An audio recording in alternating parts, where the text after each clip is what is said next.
Hello and welcome. Good Monday morning to you. I'm Jason Mackey alongside Michael McKenry, and you are listening, watching, pitching in. You know it as always. We're always here on the Post-Gazette Podcast Network and YouTube channel.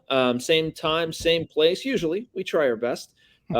Busy Monday, of course, with Steelers going on. It's been a busy time in Pirates land, too. We're kind of wrapping this stuff up and a lot to get to this week. Before we get into that, though, I want to remind you, of course, that we are brought to you, as always, by the North Shore Tavern. If you love baseball, you'll love the North Shore Tavern. I know I do. The interior, it's wall-to-wall Pirates, their appetizers, entrees, cocktails, and, of course, steak on a stone. Open every day, the North Shore Tavern, across from PNC Park is Pittsburgh's home for steak on a stone fort. I will be sad to see the pre- and post-game vibe around the ballpark that I think North Shore Tavern and Mike's Beer Bar does such a great job of creating. I will be sad to see that go away this week. I will too, but much greater things to come, my friend. Yes. Much greater things to come. That is an A+ segue, my friend. A+. And how are you? Good for something. I'm good for something. I'm good. Just got off the post-game show. Tough loss, but Yeah. At the end of the day, this road trip, man, it's been fun. And if you're not excited, you're not a fan. Yeah. All right. So to outline the show that Hold on. How are you, my friend? I'm good. Kidding me? Ate that giant backwards upside down pizza in Chicago. See, you tweeted out. I'm sure you didn't bring one to me, but it's okay. We'll pretend. Okay. All right. Let's back up. We got to start with food. I know. Always. I know. So yeah, and I'm happy to do this. We need to get you on the road for AT&T SportsNet or Pirates TV stuff, however that shakes out. Yes. Because you've been to Lou's, right? Lou Malnatis. Mm-hmm. You know exactly what I'm talking about. I'm still full thinking about it. All right. So I went there with Robbie and Caps. Anybody who follows me on Twitter probably saw this by now. But the backstory there is somebody asked me one time in a chat, like, what's your favorite thing to eat on the road or favorite deep dish pizza, something like that. Anyway, Lou Malnatis checks a lot of those boxes. I love that place. And so somebody from Lou's reached out and said, hey, we'd love to host you if you ever come by. And so we went. Robbie and I went to lunch there earlier this year. And then I emailed my guy back and said, hey, can we come by for lunch? And they did. They said, sure, bring anybody you want to bring. And so Caps and Robbie went. That invitation would obviously be extended to you. But they took such great care of us, man.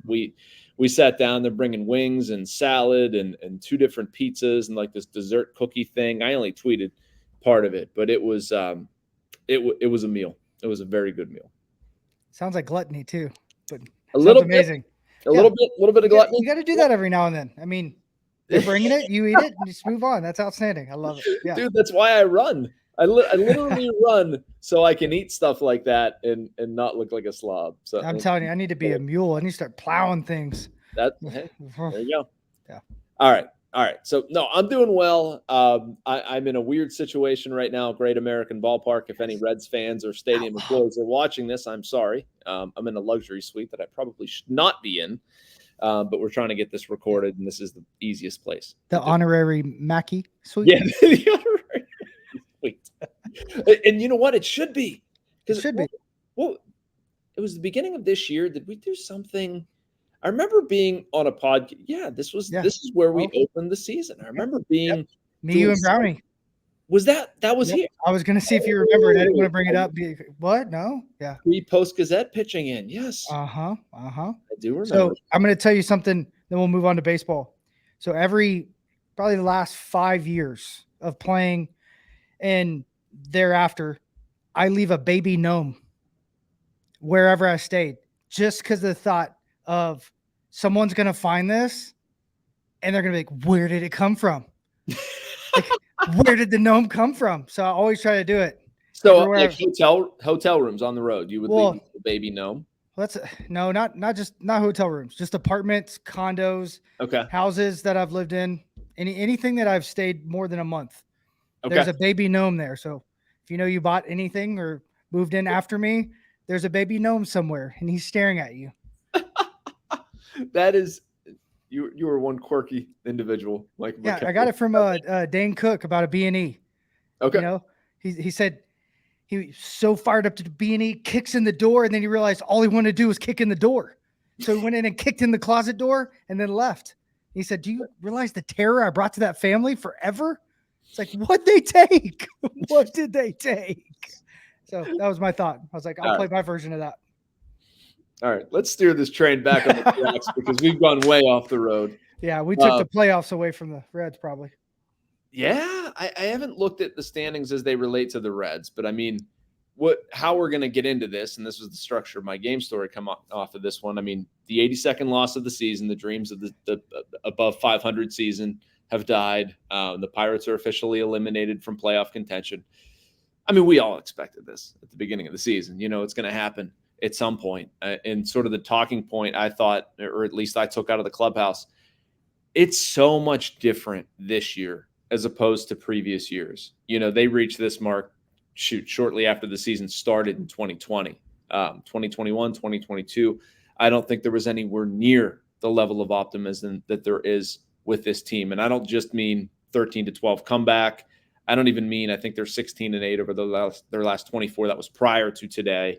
You're just seeing some really good signs. And so I don't know. I'm going to roll the ball out to you, but you know, if I say something like that, do you think I'm crazy? I'm guessing the answer is no. But what gives you optimism for, you know, this year and how, you know, might be hopefully the last year they finish under 500 and out of the playoffs for a little while? I think the competitiveness that they're playing with. Yeah. That's a good one. Like even today, like I thought, hey, we have a shot. Obviously yesterday, maybe not as much. But they're relentless and they feel like they're starting to come together as a group. There's a lot of guys that still haven't figured out the big leagues and who they are. And, you know, you're hoping in the offseason, if they're told, hey, it's your job, like Indy Rodriguez takes a huge step forward offensively, you know, Henry Davis, but you're seeing signs. It's not like anybody's buried underwater. And I think that's wait a second. Buried underwater. Mm-hmm. So like, I think about the water and then there's actual like ground there. You bury them under that. So they're buried underwater. You're not even drowning. You're going. No, I will never say drowning underwater, because drowning may be one of my biggest fears. So I don't want to think about that. So yeah, I'm buried underwater, you know? All right. So 7.5 minutes into a podcast, we've talked about you planting gnomes in people's houses, breaking through doors and You're getting to know me well. Burying people underwater. I'm 38, going to one of my best friends to hang out for his birthday. We're going to do VR. So just to tell you, little kid. Right.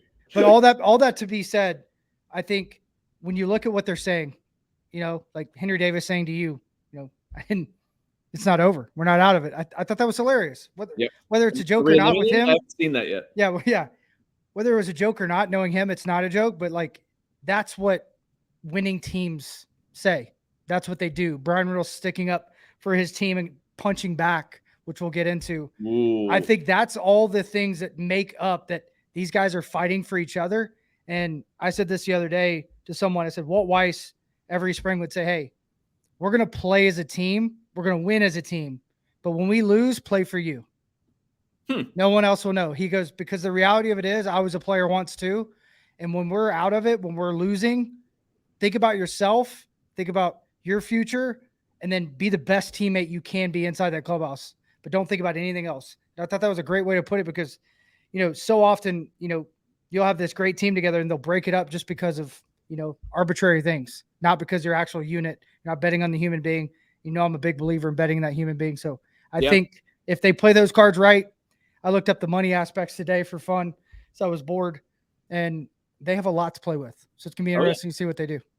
They have a lot to play with. And I don't want to make this episode as much about targeted ads because I think we have a lot of interesting stuff to react to. But yeah, I mean, I think they absolutely need to patch some holes. I think they have addressed this for the past couple of years, saying we're going to try to make this predominantly homegrown. And then those areas that don't grow as much as the other ones, we're going to have to, you know, essentially pay for, throw some money at. And so, I mean, I feel the same way as I did for it, where I want to see pitching and I want to probably see first base. I think Jared Triolo is making it really difficult on everybody. And I love really difficult. And it changes my thinking about first base. And I think we talked about that a little bit last week, where we probably wouldn't go as high on first base. Maybe try to, you know, if you bring in Santana in a leadership capacity and maybe he platoons with Tree there, great. I mean, that's going to cost you what, $3 million or something like that. You're going to get a guy that everybody really, really likes.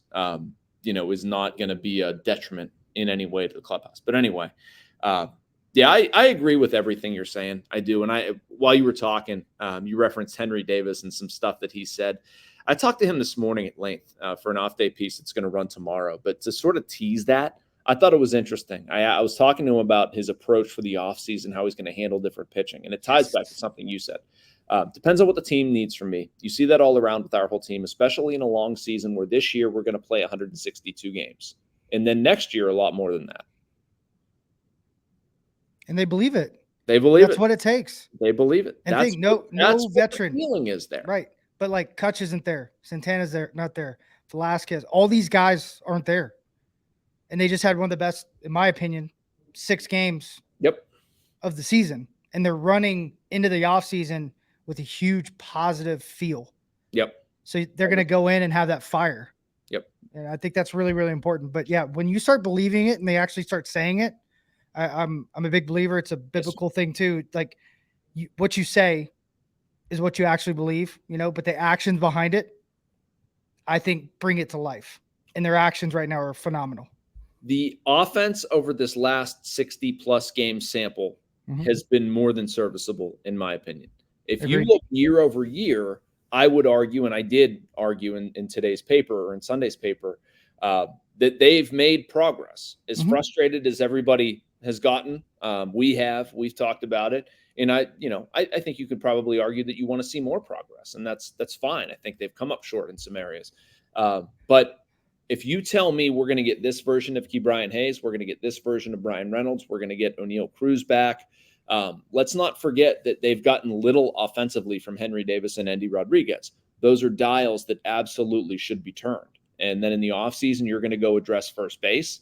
Jack Sawinski, I think, over the past month has gotten a heck of a lot better. I think they've figured out some things on the margins with, Josh Palacios has been a nice bat in key situations. Connor Joe has been, a reliable depth guy, with an OPS in the 750 range. That's not nothing.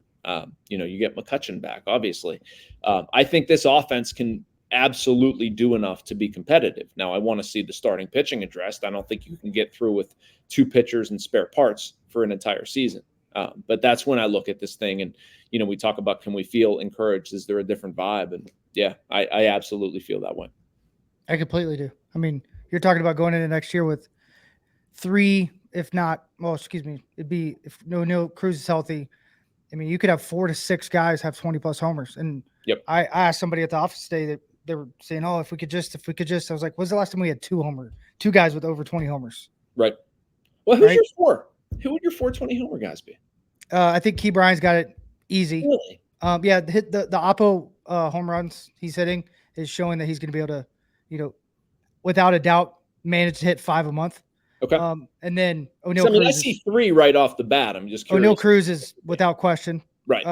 Peguero has it in him. Peguero. Well, yeah. I mean, if you just put, I want to play for you. You probably think I can hit 20. No, Adahar will hit 20 homers if he gets, 350 bats. Yeah. I mean, these guys are going to hit homers. It's, that next stage. I don't even know if there's going to be a lot of competition, and you have a lot of guys with the ability to, send back down. Yeah. I was looking at the options today. I was mind blown how everybody still has options. So it's good. It's a good thing. It means depth. It means better playing. Yeah. I mean, that's one benefit here is that they don't have to tolerate poor performance. The other thing is that, they have guys that are light on experience.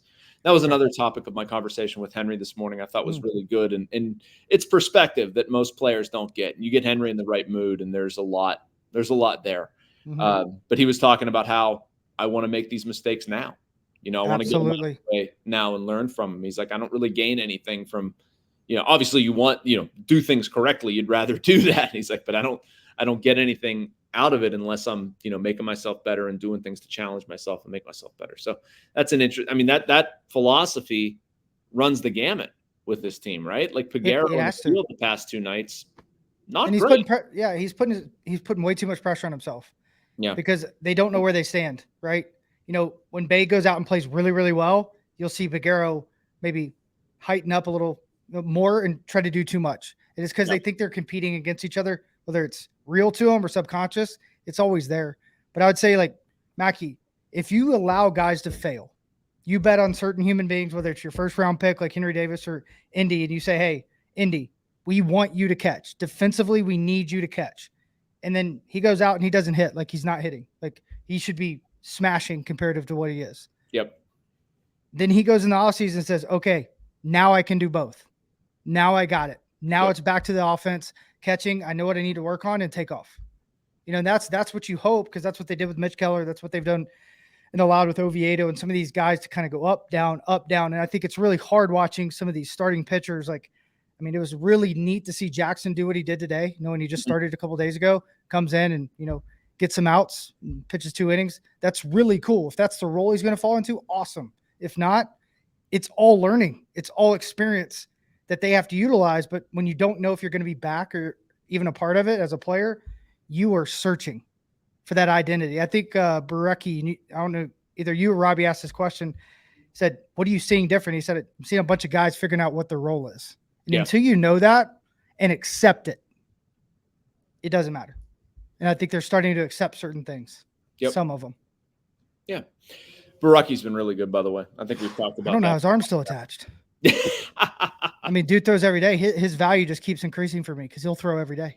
Yeah, so Andrew Destin and I were kicking this around. I think it was Andrew and I about, you know, what the Pirates should do, and he's ARB eligible. I mean, theoretically, we've seen those and no options. Yeah, I mean, we've seen the Pirates walk away from guys like that in the past in the offseason. I would not with Barecki. I absolutely would not. I think there's value there. I think you've got to keep him. I think, you know, there's versatility. They need to be better outfitted with left-handers than they were at the beginning of the season. They got there. But a big reason was Barecki, but that's not to take us down a road. I just like him a lot. Yeah, absolutely. All right. So let's put that to the side a little bit for it. Maybe we'll circle back to the Red Series. I'm not super interested in that as much as I am this next topic. And that's David Ross's comments and how they sat with the Pirates. For anybody who was unaware, we're tracing back to Chicago here, where the Pirates took 2 of 3 at Wrigley after the last game of the series. David Ross, the Cubs manager, said that's not a very good team over there, or not one in our, what stratosphere or echelon, or I don't know what word he used, doesn't matter. Basically said the Pirates weren't a good team and the Cubs were better. Ironically, I think they've both been eliminated on the same day. I also thought it was a garbage comment by the manager. Like, you want to rip your own team, rip your own team. You have no business, going in somebody else's yard and raising hell like that. I did not like that, and I'm glad the Pirates responded the way they did. But I don't know. What did you think of that? I'm guessing you feel similarly to me. Well, you got to say the response with Brian Reynolds, and I love that it was Brian Reynolds. I didn't quote my own quote. You didn't quote your own quote. I want you to quote your own quote. I don't even remember. If we're such a bad team, then maybe he should have managed his team a little bit better and beat us, I think is what Reynolds said. Yeah, roundabout way. That's exactly what he said. And he doesn't say much, but he is a super competitive human being. Yep. You know what I mean? And that's the things that's going to put these guys over the edge. Just a quick inside journalism thing, and one of the things that I love about my job, being a beat writer, like I'm around all the time, you get a feel for what guys are going to do, how they're going to handle certain situations. You can go up to them situation like this, and so I go up to Reynolds and I say, Brian, you saw David Ross's comments, right? Yep. I said, you care to weigh in? Kind of looks at me, smiles, and goes, sure, why not? There are a lot of things that Brian Reynolds maybe won't talk about. He's obviously very quiet. You could tell that he was not very happy from the beginning. So I found that funny. I didn't even use this quote for it. I think he said, we went in there and outplayed him. And I said, seems like you guys are kind of taking a great amount of pride in that, and like ruining teams' playoff chance. He said, it's not an easy place to play in Wrigley. They're in a hunt for a playoff spot, and we just hammered them. I love it. I love it. Brian Reynolds was talking a little bit of trash, and you know what? Good. It was every bit his right to say that. Everybody on the Pirates could have said something. I thought David Ross was completely out of line. As a player, I looked up to him as another player, and just the way he's handled himself, some being a manager, it's really frustrating to me. I thought he'd be better than that. You should own it. I mean, that's like me putting it on somebody else. If I'm catching, he was an ex-catcher. You never put anything on anybody else. It's there. They didn't play good enough. Whatever, however he wants to wrap it, in a bow for his team. He got beat, and it doesn't matter who it is, doesn't matter what you think about their opponent. The reality of it is that's a major league serviceable team that's getting better and better and is playing just as good baseball as you are, if not better at the time. Yeah. So you just need to like balance that out, because we've seen, and I get so sick and tired of big market, small market, because you look at what's happening into the playoffs. Oh, I know. And it's like baseball is different. Does it give you an advantage to have money? Yes. Is it the end all be all? No. There's a lot of money that should be spent in different areas, and it's not players. The most money should be spent on development and coaches. It's like teachers, like the school system. They throw money at it, give more money to teachers, have a higher standard, and guess what? Bam, you have smarter kids, right? It's not rocket science. It's the same way, at every single level. Like, if you want to be different, be different. Oh boy, this is going to take us down a No, rabbit. it's one of those things. Like, I get so sick and tired of the loss of, reality of what's right in front of you, and everything shifted with this regime, especially this year. Last I looked, we're either the first or second youngest team in the major leagues. We're top 5 in organization when it comes to minor league talent. We're possibly going to have the best AA pitching staff in all of baseball next year. If they go out and sign 1 or 2 guys, we may have the best AAA pitching staff in all of baseball next year. And that's a big deal. That's what happened when I was in Tampa, and they have not lost since. And we have more money to spend. So I got it off my soapbox. I'm jumping on, brother. I'm jumping on because I think it's Pirates fans, and I understand why. And I want to try to give an answer that is both critical and understanding of the situation, because I certainly understand Pirates fans being mad, but I think they get mad at the wrong stuff sometimes. Great point. You can criticize the Pirates for screwing up post 2015, and they have, and you can criticize them what they did in 17, 18, 19, even before that. They did a bunch of stuff wrong. I mean, that's why a whole bunch of people lost their jobs. But to me, the money spent was not as important or costly as poor drafting, poor development, becoming obstinate, not getting anything from the international market. Like, if you ever want to make yourself sick, and you know this, Ford, I'm saying this to people watching and listening, look at the Pirates' first-round picks, like between Brian Hayes and Quinn Priester. Yep. It's bad. I mean, they whiffed so many times. And like, name somebody internationally who came up here and contributed in a meaningful way post Marte and Polanco. It's just far too infrequent. And you would hope that they've done better internationally over the past couple of years, and you would hope these guys pan out. If they don't, and if the draft picks flop, we're going to be back in the same exact problem. But you don't have to spend money in Major League Baseball. I mean, you'd like to spend some, and I agree with you on spending on processes.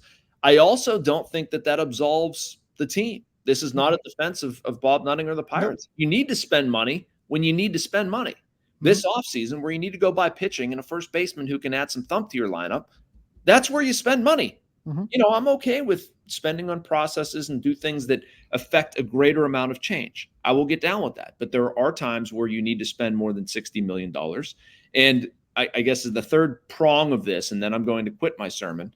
But they've maintained that they're going to do things differently. They've maintained that they're going to spend things differently. Brian Hayes, 8 years, $70 million.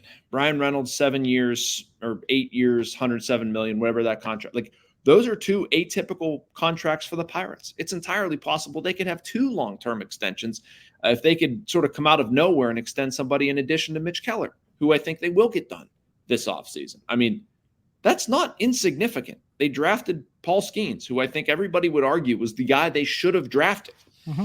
They've got young, talented players up here who have been playing well above 500 baseball for 2 months. It's not nothing. They're not perfect. I'm not saying they're infallible. They certainly screw things up. But anyway, that's the end of our sermon. We started talking about David Ross and got to it. And 22, $33 million payroll. 23, $61 million payroll. Yep. I bet next year it's in the upper 80s. Yep. And if they do that, that means we're spending close to $40-50 million between arbitration and everything else. Yep. And I think you could say, that's pretty good, because I think their goal is to get upwards of $100 million, but a sustainable thing. Yeah.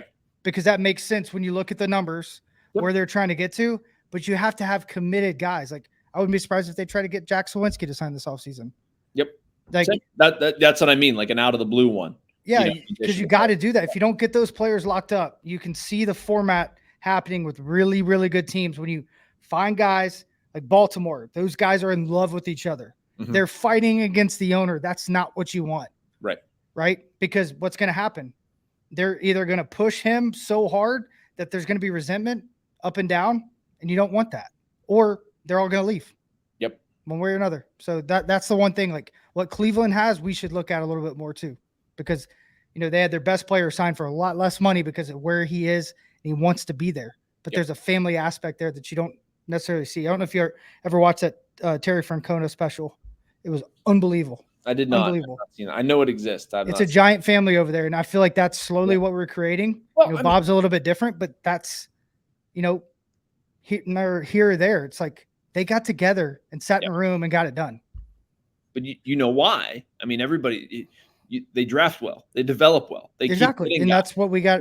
You're going to lose players. Mm-hmm. You're going to lose players. It's a matter of how well they backfill. Can they backfill? Yep. And the Guardians have done a very good job of that. And the Pirates, after coming out of 2015, transitioning to now, did not. Correct. And then they waited too long to do anything. I would argue. I think they should have made the changes they made a year earlier. COVID certainly did not help them. That delayed things. And again, I'm not making excuses. It's just like, if you would have ripped the Band-Aid off and admitted things were broken in 2018 versus after 2019, they would have been a year further into this. And I think people are upset and reacting to them taking so much time to do it. And people should get mad. I don't blame them for being mad. I'm not absolutely not be mad. I love that about the fan base. Yeah, I really do. I love it. It's not all about money. Right. I mean, if you told me the Pirates were going to make extremely good drafting and developing decisions, and they were going to mine the international market, they were going to be like A+ across all that stuff, but their payroll wasn't going to go above 80 million, I'd sign up for it. I really would. I think those processes, with as whacked out as Major League Baseball's economic system is, if you can guarantee me those things are going to be really good, I would take that in a heartbeat over saying, oh, we're going to grow the payroll to 100 million, but like, we don't know what that other stuff's going to look like, because then you might just be, signing terrible free agents or something, or seeing prospects flop. Right. You're creating predictability. All right. And that's what I think this game should be more about, is like, what's the process? What are we going to bet on, and bet on those things and live or die by it, and then make small adjustments as needed. And I think that's what they're trying to do. I really do. Last topic for it. This is also something that irritated me. It irritated Derek Shelton. It irritated Mitch Keller. It irritated everybody but poor Hunter Stratton, although that was at least his on-the-record comments. Admittedly, because of the timing, I didn't get a chance to talk to Hunter much off the record. But this is such an insane thing. And let me go through it just to explain. Please do, because I haven't gotten the full story on this yet. Oh, okay. You don't know how it went down? I unfortunately do, and my brain hurts because of it. So Hunter Stratton on let me get my days right. On Friday, correct? Thought he earned his first major league win. He pitched 2/3 of an inning. He was the pitcher of record, last pitcher to pitch whenever the Pirates took the lead. And so we left the ballpark on Friday night thinking Hunter Stratton earned his first win. Pirates gave him a beer shower. They celebrated, gave him the ball, whole deal. Came out the next day around noon, the Pirates learned, although it might have happened earlier. Baraki was telling me that he noticed it online sometime like in the middle of the night. But anyway, they changed the scoring on Hunter Stratton earning the win. They took it from Stratton, gave it to Ryan Baraki. Now, it was not the official scorer for the game. It was the Elias Sports Bureau that did this. And they did it because in determining brief and ineffective, quote, brief and ineffective. It's a clause they can invoke. I would encourage people to read my story in post-gazette.com. It outlines this. It explains the rule. But to sum it up, basically, if a pitcher pitches less than an inning and gives up multiple runs, he opens the door to what is considered this brief and ineffective clause. Now, it is something that an official scorer can enact, but is not required to enact. So basically what happened, the official scorer said, nah, I'm not going to do it. Or he didn't know about it. I'm not sure. but went ahead and awarded the win to Hunter Stratton. So Elias then swoops in and says, wait, no, we're going to do that. How Elias has authority over this stuff, I have no idea. They swoop in and take it, give it from Hunter Stratton to Baraki, and the Pirates got ticked, really ticked. Baraki's been working with the PA to get it changed back. He's not happy. Derek Shelton you probably read his comments in my story. He's extremely upset. Mitch Keller said, I was devastated for the poor kid. And they have a point. They have a point. Not to be morbid about poor Hunter Stratton, but like, what if he was sent down tomorrow? What if he was sent down tomorrow and then has some sort of arm issue and he never makes it back? And that was his only chance at a major league win. And it got changed by somebody enacting a stupid scoring quirk that they're not required to enact. And even so, you did it after the fact. I don't think anybody would have been mad if they said that night, before ever giving Hunter Stratton the win, say like, look, this exists. It exists for a reason.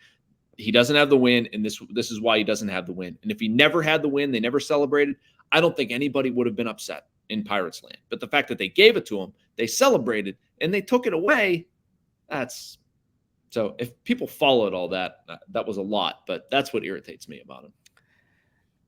Those nerds need to go down and tell Stratton themselves. That's the separator strategy. Well, it's just ridiculous. Like if you're going to change a hit, you're going to change an error, you're going to do anything, you walk your tail down there and you say, excuse me, Mr. Stratton. Cause it'd be like this, excuse me, Mr. Stratton. Yeah, they'll look up at him. Yeah. And they'll say, Tennessee boy can't survive. I just wanted to meet you. Congratulations, first win. And they'll walk out. Cause they don't have enough cojones to do that. It's ridiculous. Yeah. Like, get your middly little hands out of there, Smithers. Unbelievable. Yeah, I mean, look, I love what Elias does. I think it's a hugely important service. Like I'm as much of a nerd as anybody when it comes to like numbers and history and these weird factoids and like whatever. I just think that this process was flawed. And that's the exact same thing that Derek Shelton said. Like, if you do it immediately after the game, fine. It's almost like parenting for it. Like you do something right away, you act right away. That's your time. If you don't, it's not like I can come back to my kid 45 minutes later or 2 hours later and say, hey, you didn't do this right. We're going to go have a timeout or something. No, you had your chance. You didn't do it. You don't have to do it. It's not like it does not say in the rule that it's required. It said it is, I think, generally accepted, or generally done, but not required. I would make it required. It's simple. Well, like do one or the other. Like it's a rule. Yeah, true. You can't have this is kind of, you can kind of shoot somebody in the leg, but not really. It depends on the day, time, area. But no, yes or no. Like it has to be cut or dry. It's ridiculous. Yeah. I hate stuff like that. Yeah, that really irritated me though. And kudos. I'm sure they were at the game too, right? They were at the game. They felt what happened, saw it in real time, just like that scorekeeper that made the original decision. Yeah, and so I got irritated and got into with some people on Twitter about this too. About they're like, oh, big deal, shouldn't luck into a win. Oh, who cares? Do his job better. Like, do you have any idea? Well, I mean, clearly they don't. Otherwise, you wouldn't say this. I don't have an idea, but I have a little bit better perspective being around it every day. What goes into a moment like that? It's not 2/3 of an inning. It's not 2/3 of an inning. It's living on a meager salary in the minor leagues for years and years and years. I don't know if Hunter Stratton's married, but it's probably telling he is. Yeah. Told his whole family. Yeah. He probably gave the ball away to his mom, right? Right. And now it's like, by the way, dude, like that's that wife, being in an extended stay hotel room for a long time where like he's not able to buy them their first home because he's making crap. And like they can't really start their lives together because he doesn't know where he's going to be. Forget any physical ailments, how many long days at the ballpark, how many workouts, maybe an off-season job, going through COVID without a paycheck. Don't tell me that stuff doesn't matter, man, because it does. Mm-hmm. If you're going to go crap on this guy's first major league win, just log off and go get some help because like that, it's not cool. And it irritated the daylights out of me. Somebody would take the win in general. He earned it. He celebrated it. That moment's done. You can't undump beer on somebody. So true. And I wouldn't have the gall to go do that, to say that some arbitrary official scoring thing is more important than a guy who had already earned his first major league win. So I don't know. I've levied this criticism. Nobody cares what I think, but that's preach, my brother. Preach. I love it. I can tell your next pitcher too. Love it. I love it. I love it. You gotta stand up for him. And I just this thing's so darn hard, man. Whether it is I'm being a member of the media covering baseball is obviously not as hard as being a player. But this isn't an easy job. No, this isn't easy for me. It's not easy on my family. It's not easy on anybody. And it's 1,000 times harder to play and to make a career out of it and to make it to the major leagues. How dare you try to take that away or speak critically of somebody who's accomplished that? I get mad for him. I'm mad now just talking about it. I love it. Play. Yeah. Yeah. All right. But fix the rule, nerds, please. I love them. I do love what they do. And I just think they take that reality out of it. Look the kid in the eye and tell him why. Yeah. Because like you said, it was a headache trying to figure it out. I mean, I love the game. I study the game consistently. I love stats. I didn't know the rule. I didn't know that was the thing. Right. Because you don't think about it. It's always been arbitrary to me. It's black or white. Yep. That's the way it should be. No player in the clubhouse knew that rule. I didn't know that rule. Yeah, why would you? Why would you even think about that? Pirates media relate. Nobody knew it. We were all hit over the head with it. And that's the thing is if that's going to be, it better be on SportsCenter, MLB, explain it because it's something that the fans don't understand, players don't understand. And here we are again with another rule that we don't understand.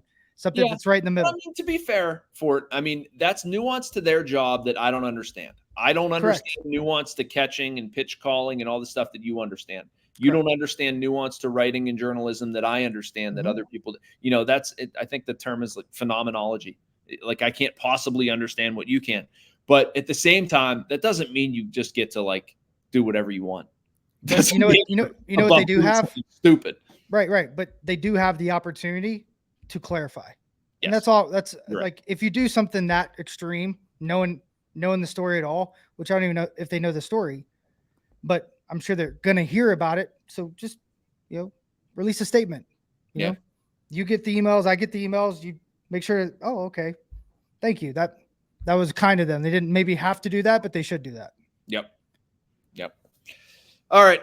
Meeting adjourned. I made it through this whole thing without getting kicked off. Very happy. You have a dinner to get to. I have a hotel to get to somewhere in Kentucky near the Cincinnati airport, which I don't understand. The Cincinnati airport's in Kentucky. What? Yeah. Cincinnati airport's in Kentucky. Trivia. Makes sense. Yep. Makes sense. Maybe they just moved it after that second game in Cincinnati. It's we're out of here. Can't take this anymore. All right. I hate this term. Smash the subscribe button on YouTube. Don't smash it. Just click it. That's fine. If you smash your computer and break it, I don't want to be held responsible. We appreciate this every week. We're going to continue them, as I've said, going through the off season, all that stuff. Fort, got anything else? We good? Nope. Have a wonderful night. Drive safe. For Michael McKenry, I'm Jason Mackey. Watch us next week. Thank you for checking out this content from Post-Gazette Sports. If you enjoyed the video, please like it and subscribe to our YouTube channel. Check out our Apple Podcast channel for more podcast content. Click below for a special deal of 99 cents for a 3-month subscription to the Pittsburgh Post-Gazette.